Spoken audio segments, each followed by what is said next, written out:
Okay, we're going to rewind back 5 years Wow. to 2010. And you may remember back then when we had two movies come out in the same year, and both of them were animated movies that happened to have an interesting and rare focus on the idea of villains. And world domination. Being, well, no, in Despicable Me it's moon domination. Yeah.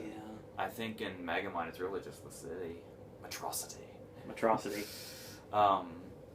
So, and there, it's one of those times where it's pretty much a coincidence where they just happen to kind of have not really similar like setups, but just the vague idea of having a villain be the focus and ultimately the hero. And one turned out better than the other,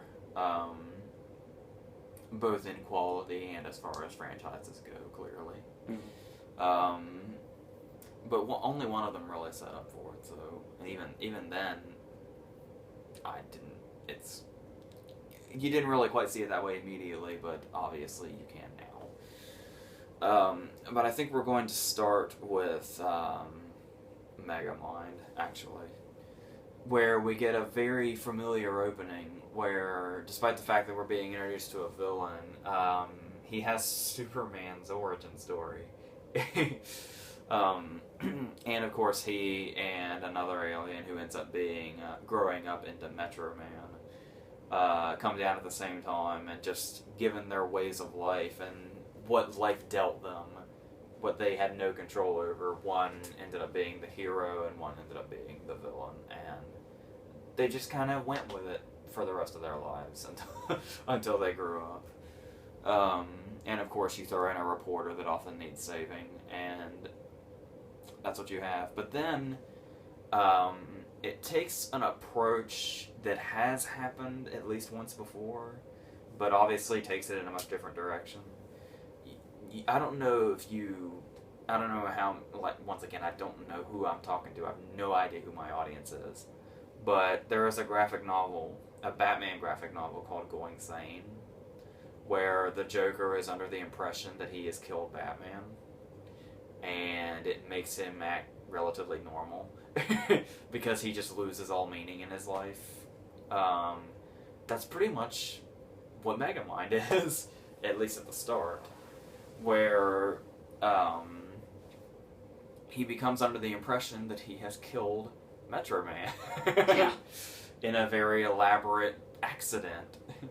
So he decides, and then it gets a little okay. Well, for starters, it's worth mentioning that Metro Man is Brad Pitt, which is very. I mean, it is just Brad Pitt doing voice work, not really giving a shit. It's one of those cases, of course, much like when he did Sinbad. Oh God. Brad Pitt has done a lot of great things in his career, but the voice work he should probably leave behind. But there is one thing, I have no idea if it's intentional or not, but if it is, I take back what I just said. I don't know if it's just me, but it would make a lot of sense, and it would make a lot of sense within his sense of humor as well, and the shared sense of humor here. Pitt doing the voice of Metro Man sounds like he's doing an impression of Clooney. Kind of. I just kind of go with that. It makes me feel better about it. It makes it funnier. And of course we have the lovely and wonderful Tina Fey doing Roxanne Ritchie, I think is the reporter's name. Mm-hmm. But then there is another character introduced into this movie, where naturally when we have the villain that kind of not really planning to accidentally turns into a hero, we have to have our person who turns into a villain, who is Jonah Hill, who is Roxanne Ritchie's cameraman, who's always had a thing for her. We'll get back to that in a second. It's worth noting that Megamind kind of has a rough start. I do like the whole origin story thing, how they play up the Superman thing, and they continue to play up the Superman thing later when Megamind takes the form of the Jonah Hill character's mentor, and he's doing Brando, like Brando straight out of Superman. But the issue here is that there is a bunch of... There's some pretty excruciating slapstick in this movie. That whole opening scene where he's showing... I mean, it's a funny idea where he's showing Roxanne all the torture devices that he has, and they're all stereotypical villainy, and they never work and stuff like that. It's all stuff that Mike Myers covered with Dr. Evil, pretty much. Mm-hmm. And it's just kind of being rehashed here. One thing that kind of gets to me also is I understand it's supposed to kind of add to the fun and kind of, you know, kind of suck people into it with the kind of tone that it is. I'm a little too distracted by the movie's constant soundtrack and the desire to have a cool soundtrack. Obviously, we have to have Megamind strutting out of prison while Bad to the Bone plays. Yeah. Because you can't... At least Austin Powers didn't do that. Yeah. And then, of course, it is kind of funny, even though it's totally unnecessary that he struts down the street. He's always fucking strutting when a song is playing. It's Highway to Hell. But it gets to the point to where they remember they're a kid's movie, and just as it says Highway, it accidentally gets changed. It's an obvious joke to keep it PG, but even though we do cut back to the song saying it later, I don't know. I don't know if we're supposed to hear it or not, because I believe we hear it over talking, but... and I think there's one more. Crazy Train shows up at some point. And then later on we have Back in Black and Welcome to the Jungle. It's just this constant ongoing thing where it's like, it's kind of like the dad that's trying really hard to be cool kind of movie. But it gets a little better as it goes. There are some funny things in there, particularly when Metro Man is on screen and being the hero, and he and Megamind have those... They're trying to have an exchange of clever comebacks. It's kind of funny. And like I said, the whole concept is fine in general, but they do something with this movie that is really strange. We have the character of Megamind, who actually has a thing for Roxanne Roaching after all this time. And then we have the Jonah Hill character, who basically becomes a villain because he's rejected by Roxanne. His broken heart turns him into the ultimate villain that he is. And the thing about that is this causes a love triangle. And just take a look at this movie, would you? Just really take a look at this movie. The love triangle within this movie is taken really seriously. Yeah. It's kind of weird how seriously this movie takes its love story.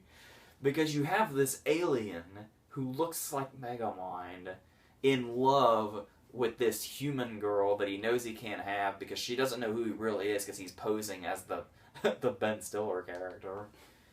And then we have the constantly rejected Jonah Hill character whose broken heart turns him into a supervillain. There's a lot of serious things going on here that seem really weird in this context. Really, especially when you have all the weird slapsticky stuff that's clearly for very, very, very small children towards the beginning. Yeah. It's kind of a bizarre movie. But you kind of have to respect it for that. Like the fact that it actually goes there and it really does, take that stuff seriously, while also throwing in the goofy stuff. There's something to be admired there, I think. You just have to be really, really open-minded to it. I don't know. I always thought it seemed really, really out of place in a movie with such a weird tone. But it never actually falls apart. It manages to keep itself steady. It's just a mixture of some weird things, but it never fails or anything, and it never collapses or falls flat or anything. It's just a fucking weird story. And then we have there are also some of those. There also throw some things in there that are kind of not quite directly in your face funny, but they're kind of there. Like the one thing that stands out was the whole the famous Obama signs that say "Yes, we can." During the end fight, you'll notice there is a sign just like that with the colors and everything. Only it's Megamind's head, and it just says "No, you can't," and it's just in the background. Stuff like that is good, and but that's the thing though is. While I can respect it for doing the whole love story plot and the love triangle thing, the stuff where it's supposed to really, really be heartfelt, and you kind of want him to get the girl even though he's the villain, I get wanting to feel for him, but because one of the whole big things is the fact that clearly the villain never gets the girl. That's the thing. So... But I don't know. Those scenes where you're supposed to feel for him, I don't know if he's an alien that looks like the aliens from the To Serve Man episode of The Twilight Zone. I don't know if that's what makes it weird or what it is, but yeah, it's an interesting balance this movie has to keep. We'll say that. They throw in a sidekick, obviously, who is actually named Minion, which is... he's voiced by David Cross, and he is a funny concept of a character. He's got this gigantic body that has, like, gorilla hair, but his head is a fish in a bowl. And somehow he can control all this. That's how his body works. You can't say creativity didn't go into this movie, but yes, it's certainly a mixed bag of stuff. It's the comedy. There are funny things in there, but a lot of them do come from the Minion character. But overall, it's I like the whole thing with Metro Man faking his death and wanting to be Music Man so he doesn't have to change the logo on his suit. That's kind of funny. But I don't know. This movie's just been. I kind of see what it's doing, but I kind of don't know how to really take it, kind of thing.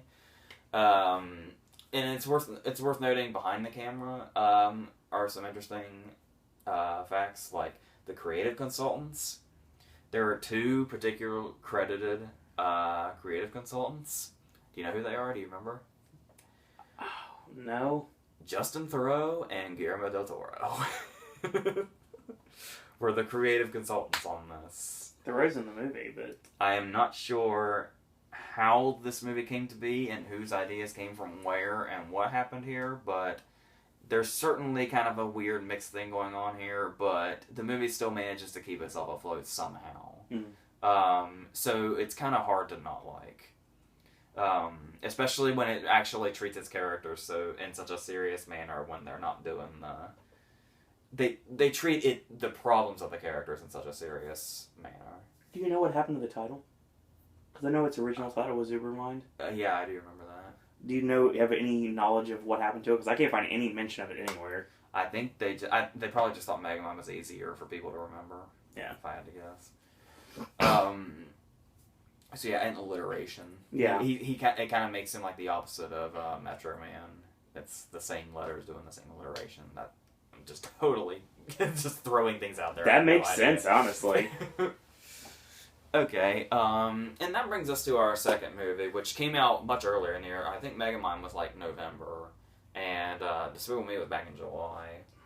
And this takes another quite interesting subject, where it's first off, I love the opening. The opening Yes. is a real essential. The opening and the entire opening scene with the stereotypical American tourists doing their thing with the pyramid, which was that entire scene was the first teaser trailer. I remember that. Yep.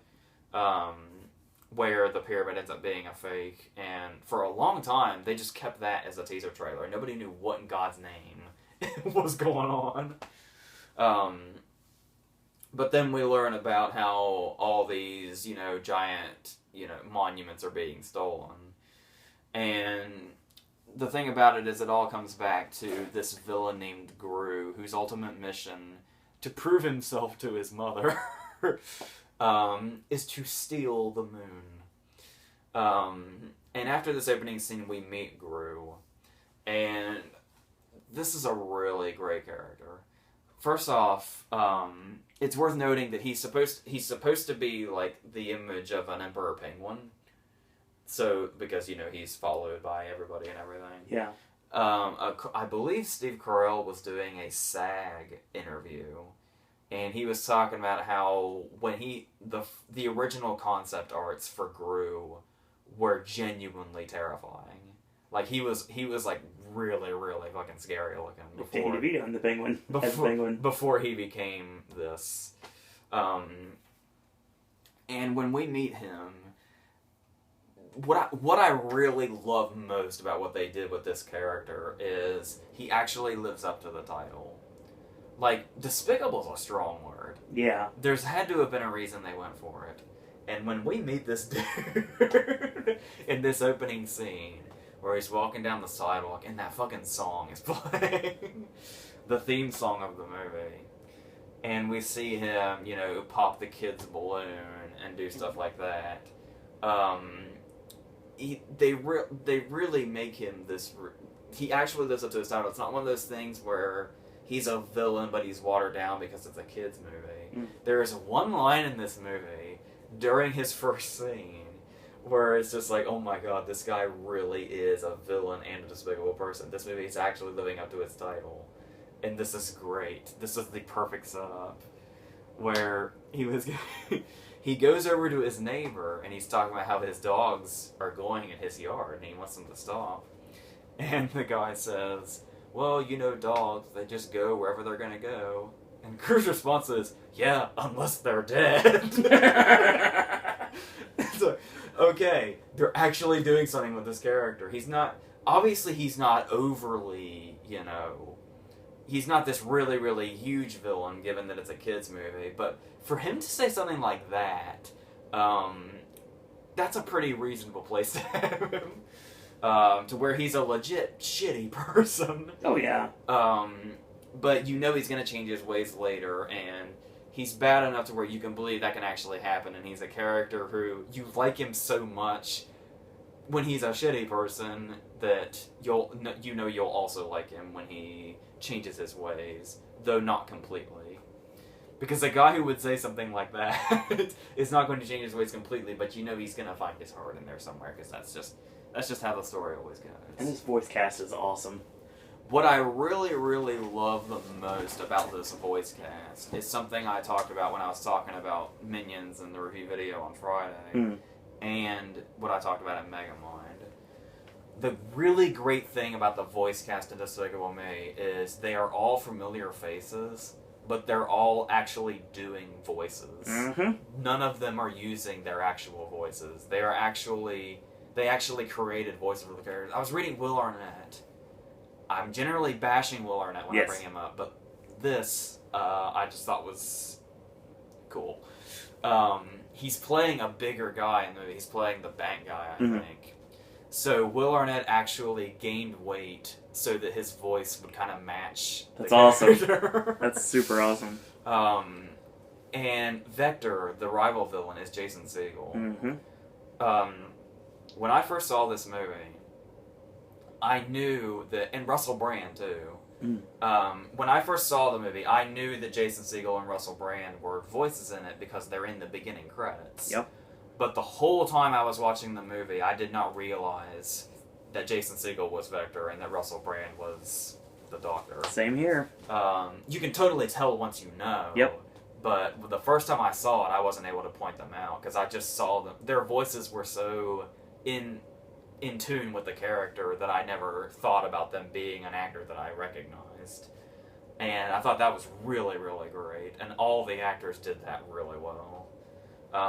And what Steve Carell does with Gru's voice, it really, really brings the character to life.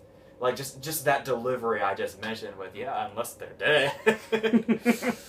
Just that he's so jovial about how bad of a person that he is. Yeah. And it's the exact kind of character you would want in this part.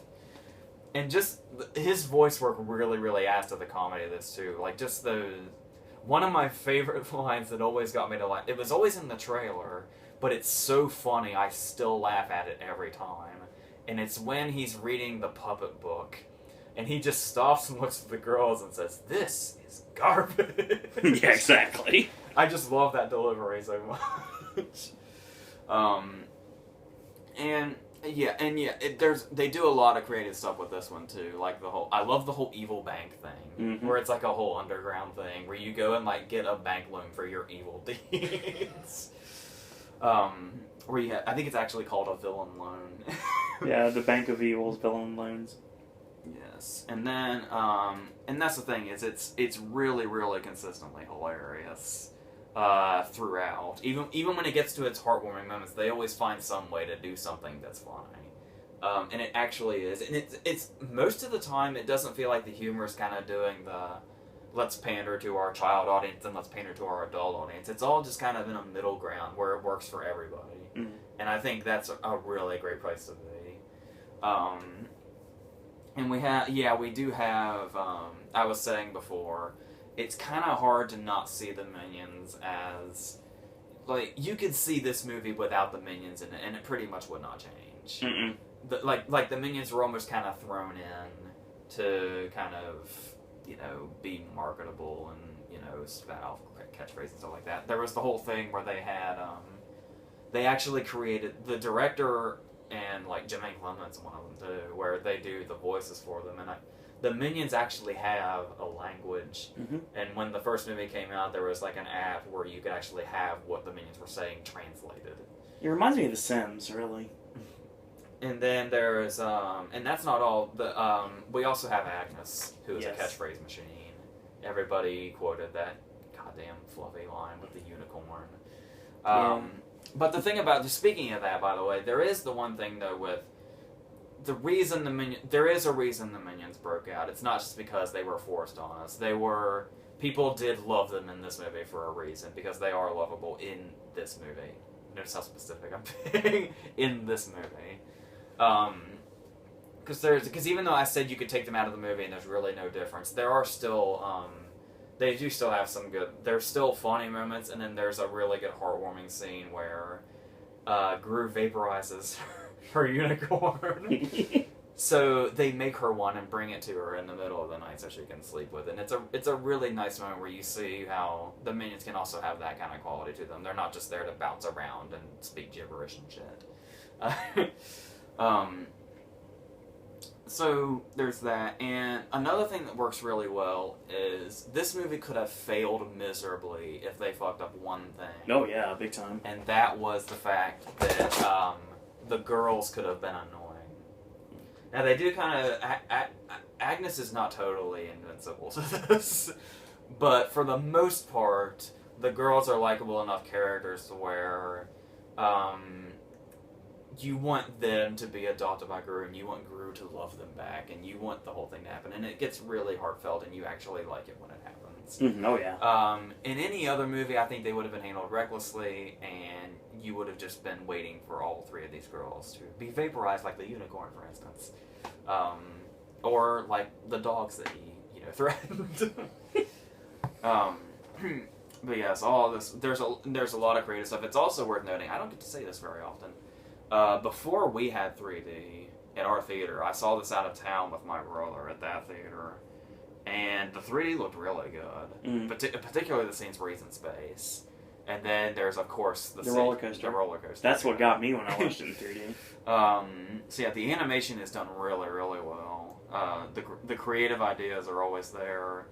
Like I said, that they gave, that the characters actually have creative designs to them. They all look really, really distinguished in their own thing. Like when I was against Scarlet Overkill in Minions, because she just looks so like just a generic character. Here it really looks like everybody got all the way down to like that little jumpsuit thing that Vector wears and his haircut. Just stuff like that stands out. So yeah, and Yeah, the one thing that they really, really succeeded at, though, was I loved how they weren't afraid to make Gru, like, a really nasty person. Oh, yeah. I thought that's really, when you make a movie called Despicable Me about a villain, even if it's an animated kids movie, where he eventually finds a heart, you have to make him a really, despicable person, and he really is. And for real. And it's great. And it's not just him being a shitty person, but he's a shitty person to where you can laugh at it. And that's great. The teaser trailer was what started everything with Pharrell and the Despicable Me song. Mm. And I remember when that came out, everybody was like, what is this? Mm-hmm. What is this Alfred Hitchcock style, like, visage we have here? And we could thank him for Happy now, too, so... we thank Despicable Me, too, for Happy, so there you go. There's a lot of people that don't even know that movie and that song are related. They do now. Okay, so I think it's pretty clear that I picked Despicable Me over the two, but, I don't know. My relationship with Megamind is complicated. Much like Roxanne Ritchie. So, I can say the same about Despicable Me. But yeah, I just like everything about Despicable Me. I think it's a really great animated movie. And it's nice to see that it succeeded. I really don't think it needed a sequel or a spinoff, but that doesn't take away from what it is now. So, and the theme park attractions work too. So that's what we've got for this week on Versus. We had to liven things up a bit after pretty much bringing you down to the point of slitting your wrists last week with what we went with our subject matter. Did anybody even watch that one? Yeah. Oh yeah. It's done decently, honestly, surprisingly enough. So next week, I cannot tell you what our verse is going to be because we don't honestly know yet. But I can tell you the end of the month, we're going to go into Road Trip. That's going to be our last verses of July. Gee, I wonder what that is. I wonder what comes out around that time. Yeah, but I really don't like doing this tying in the verses with the movie that came out thing. But this is just this was already scheduled, so this was scheduled for a couple weeks ago, and then we ended up changing it. So. That's what we've got. And more verses still to come, of course. With tomorrow, check out our most anticipated for the remainder of 2015 video, as well as the WWE Raw Popcast. We have Sip and Snack coming this week. We have NXT coming this week. And we also have Halloween Horror Nights news coming this week. So we'll see AJ next week with Trainwreck and Ant-Man on AJ's movie reviews and the new verses. And Gaming with Ash is going to be returning too. So that's what we've got for this week. AJ, any parting words?